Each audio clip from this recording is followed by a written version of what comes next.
Hello friends, welcome to my channel. இன்னைக்கு நம்ம இந்த வீடியோவில் ராக்கிங் ஸ்டார் யாஷோட நடிப்பில் வெளியான டாக்ஸிக் படத்தோட ரிவ்யூ தான் பார்க்க போகிறோம். இந்த படத்தோட கதையை பற்றி பார்த்தோம்னா, படத்தோட ஸ்டார்டிங்லேயே ஹீரோ யாஷையும் நயன்தாராவையும் காட்டுறாங்க. அவங்க சின்ன வயசுலேருந்தே ரொம்ப கஷ்டப்பட்டு தான் வாழ்ந்துக்கிட்டு இருக்காங்க. அப்போது ஒரு நாள் நயன்தாரா இந்த ஊர்லேயே நம்ம தான் ஒரு மிகப்பெரிய கேங்ஸ்டராக மாறணும் அப்படின்னு சொல்கிறாங்க. அதனால யாஷும் அங்கே இருக்கிற எல்லா ஆட்களையும் அடித்து போட்டு அவர் ஒரு மிகப்பெரிய கேங்ஸ்டர் ஆறாரு. அதே நேரத்தில் அந்த ஊரில் விளையிற போதைப் பொருட்களையும் விற்று அந்த ஊரில் இருக்கிற எல்லா ஹெட்டுக்குமே ஹெட்டாக நம்ம யாஷ் ஆகுறாரு. அதுக்கப்புறம் யாஷ் கேரா அத்வானியை லவ் பண்ண ஆரம்பிக்கிறாங்க. இவங்க 2 பேருமே லவ் பண்ண ஆரம்பிச்சதுலேருந்தே தொடர்ந்து பிரச்சனையாக வந்துக்கிட்டு இருக்கு. அதுக்கப்புறம் நம்ம யாஷோட கடந்த காலத்தில் என்னாச்சு, அதுக்கப்புறம் அவரோட சாம்ராஜ்யம் எப்படி அழிய ஆரம்பிச்சிச்சு, அதுக்கெல்லாம் காரணமாக இருக்கிறவங்கள யாஷ் கடைசியில் என்ன பண்ணாரு, இதுதான் இந்த படத்தோட மொத்த கதையே. படத்தோட பாசிட்டிவ்னு பார்த்தோம்னா, டைரக்டர் கீதா மோகன்தாஸ் அவங்களோட ஒர்க்கை நல்லாவே பண்ணியிருக்காங்க. ஒரு ஆக்ஷன் த்ரில்லருக்கு என்ன தேவையோ அதை ஸ்டார்டிங்லேருந்து எண்டு வரைக்குமே நல்லா கொண்டு போயிருக்காங்க. அதுக்கு தகுந்த மாதிரியே படத்தில் நடித்த எல்லா ஆக்டருமே அவங்களோட ஒர்க்கை சூப்பராக பண்ணியிருக்காங்க. முக்கியமாக ராக்கிங் ஸ்டார் யாஷை பற்றி நம்ம சொல்லவே தேவையில்ல. அவர் தான் இந்த படத்தில் ஸ்டார்டிங்லேருந்து எண்டு வரைக்குமே இந்த படத்தை தூக்கி நிறுத்தியிருக்காரு. எதுக்குன்னா, அந்த அளவுக்கு ஆக்ஷன் காட்சி எல்லாத்துலேயுமே அனல் பறக்கிறாப்புல இவரோட ஆக்டிங் அப்படி இருந்துச்சு. அதுக்கு தகுந்த மாதிரியே இவர் கூட நடித்த ஹீரோயின்ஸ் எல்லாருமே அவங்களோட ஒர்க்கை நல்லா பண்ணாங்க. முக்கியமாக நயன்தாரா இந்த படத்தில் யாஷுக்கு அக்காவாக நடிச்சிருக்காங்க. அவங்க பேசுகிற டைலாக்காக இருக்கட்டும், அந்த சாங்காக இருக்கட்டும், அது எல்லாமே பார்க்குறதுக்கு சூப்பராக இருந்துச்சு. படத்தில் ஒர்க் பண்ண எல்லா டெக்னீஷியனுமே அவங்களோட ஒர்க்கை நல்லா பண்ணியிருக்காங்க. முக்கியமாக சினிமாட்டோகிராஃபர் ஆக்ஷன் காட்சி எல்லாத்தையுமே சூப்பராக காமிச்சிருக்காங்க. அது போக இன்ட்ரோல் பிளாக்காக இருக்கட்டும், யாஷோட என்ட்ரன்ஸாக இருக்கட்டும், கடைசி கிளைமேக்ஸில் அந்த ஸ்டோனில் நடக்கிற அந்த ஃபைட்டாக இருக்கட்டும், இது எல்லாத்தையுமே சினிமாட்டோகிராஃபர் சூப்பராக காமிச்சிருக்காரு.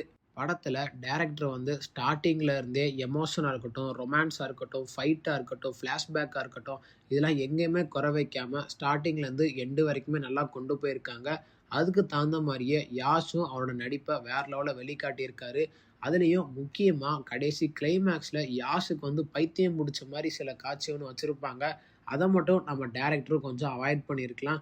எதுக்குன்னா, கடைசி கிளைமேக்ஸில் அந்த 25 நிமிஷம் சீனை நம்ம டைரக்டர் கட் பண்ணியிருந்தா இந்த படம் ஒரு நல்ல படமாக அமைஞ்சிருக்கும். படம் ஃபுல்லாகவே ஸ்டார்டிங்லேருந்து எண்டு வரைக்குமே ஃபுல்லாக 90ஸ்ல நடக்கிற மாதிரி தான் இருக்கும்.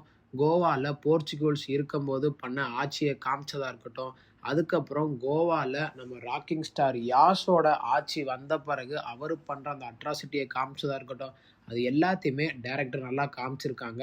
அதே மாதிரி லவ்வை பற்றின சில விஷயத்தையும் நம்ம டைரக்டர் ஓப்பனாகவே காட்டியிருக்காங்க.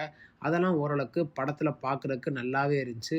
படத்தோட நெகட்டிவ்னு பார்த்தோம்னா, டைரக்டர் ஃபர்ஸ்ட் ஹாஃபை நல்லா தான் கொண்டு போயிருந்தாங்க. இருந்தாலும் செகண்ட் ஹாஃபில் தேவையில்லாத பாட்டு, தேவையில்லாத டைலாக்கு, தேவையில்லாத எமோஷன் காட்சி, இல்யூஷன் அப்படின்னு சொல்லி செகண்ட் ஹாஃபை வச்சு செஞ்சு விட்டாங்க. அதெல்லாம் நம்ம டைரக்டர் இன்னும் கொஞ்சம் ஃபோக்கஸ் பண்ணி எடுத்திருக்கலாம். அதே மாதிரி இந்த படத்தோட டியூரேஷன் பார்த்தோம்னா 3 மணி நேரம் 15 நிமிஷம் இருக்குது. இந்த 3 மணி நேரம் 15 நிமிஷத்தில் தேவையில்லாத காட்சின்னு பார்த்தா எப்படியும் குறைஞ்சது ஒரு 40 நிமிஷம் காட்சியாவது இருக்கும். அதெல்லாம் நம்ம டைரக்டர் கொஞ்சம் ஃபோக்கஸ் பண்ணி எடுத்துருக்கலாம். அதுலேயும் முக்கியமாக தமிழ் டப்பிங்கில் பார்க்கும்போது டைலாக்லாம் ஒவ்வொன்றுமே கேட்கும்போது, இந்த டைலாக்லாம் யாரா எழுதி கொடுத்தா, எப்படி அதெல்லாம் பேசிட்டு போகிறாங்க அப்படின்னு தான் இருக்கும் நமக்கு பார்க்கும்போது. அந்த அளவுக்கு டைலாக் காட்சி எல்லாமே ரொம்ப கேவலமாக இருந்துச்சு. அதையும் நம்ம டைரக்டர் இன்னும் கொஞ்சம் ஃபோக்கஸ் பண்ணி எடுத்துருக்கலாம். அதே மாதிரி செகண்ட் ஹாஃபில் கிளைமேக்ஸை நம்ம டைரக்டர் இன்னும் கொஞ்சம் ஃபோக்கஸ் பண்ணியிருக்கலாம். இல்யூஷன் அப்படின்னு சொல்லி தேவையில்லாத காட்சியெல்லாம் வச்சு இந்த படத்துக்கு உண்டான மரியாதையை கெடுத்துட்டாங்க டைரக்டர். மற்றபடி இந்த படத்தில் பெருசாக நெகட்டிவ்னு சொல்கிறதுக்கு ஒன்றும் இல்லை. இந்த படம் ஒரு 18+ படம் தான். அதனால இந்த படத்தை ஃபேமிலியோடு உட்காந்து பார்க்குறத அவாய்ட் பண்ணிடுங்க. இந்த படத்துக்கு நம்ம கொடுக்குற ரேட்டிங் பார்த்தீங்கன்னா 10க்கு 7.3 கொடுக்கலாம். இந்த வீடியோ உங்களுக்கு பிடிச்சிருந்தா மறக்காமல் நம்ம சேனலை லைக் பண்ணி, கமெண்ட் பண்ணி, ஷேர் பண்ணுங்கள். மறக்காமல் நம்ம சேனலை சப்ஸ்கிரைப் பண்ணி பக்கத்தில் இருக்க பெல் பட்டனை கிளிக் பண்ணி விட்ருங்க. தேங்க்யூ ஃபார் வாட்சிங் திஸ் வீடியோ.